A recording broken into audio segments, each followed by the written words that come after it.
আসসালামু আলাইকুম কাকা, কি মাছ পাইছেন?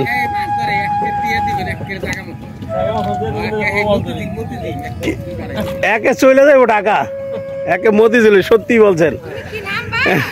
কি মাছ ধরেন? কি মাছ পাওয়া যায়? সব চিংড়ি মাছ, মাশাল্লাহ। হ্যাঁ, জুতা জুতা খুললে দাও, পায়জামাটা ওটা ইয়ে করে দাও, উপরটা খাওয়াই দাও।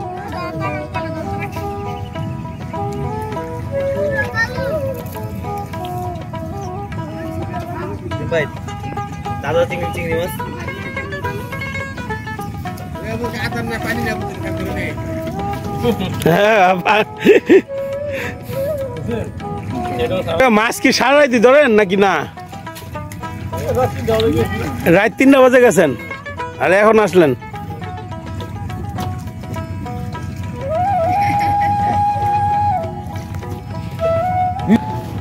আসসালামু আলাইকুম। সকালবেলায় চলে আসলাম পদ্মার পাড়ে। এই যে দেখতেছেন নৌকাগুলা, এগুলো সব তারা এই রাত্রেবেলা মাছ ধরে। তো সারা রাত ওই তারা মাছ ধরে সকালবেলা আইসা ঘাটে আইসা এই যে এইখানে সবাই মনে করেন কিছু কিছু লোক আছে মাছ নিয়ে বাজারে চলে যেতেছে, আবার দেখা কিছু লোক আছে বসে রয়েছে, ঘুমায় আছে।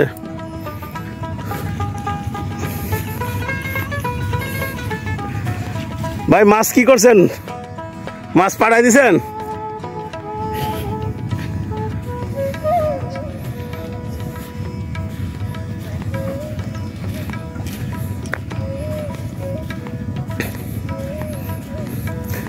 ভালো আছেন কাকা? কি মাছ কি মাছ ধরেন আপনারা? ইলশা মাছের জালেগুলা? ও, পাইছিলেন নি? ইলশা মাছ কি সকালে ধরেন না রাত্রে ধরা হয়? রাত্রে ধরা হয় না? রাত্রে ছাড়া ইলিশ মাছ পাওয়া যায় না? আজকাল কালাবান থেকে রাত্রে পাওয়া যায় না? ভাই আপনারা কি মাছ, আপনাদের মাছ কোথায় নাকি বিক্রি করতে চলে গেছে অলরেডি না? এই কি ইলিশ মাছ, চিংড়ি মাছ আপনাদেরটা? ও, চিংড়ি মাছ কি জাল পাইতে ধরা লাগে না পাইতে আসেন? ও, তো এই যে মনে করেন পদ্মাতে এইভাবে তারা মনে করেন যে মাছ ধরে। চিংড়ি মাছ আছে, ইলিশ মাছ। তো ইলিশ মাছ যারা ধরে এই যে ইলিশ মাছের জালগুলো হয়েছে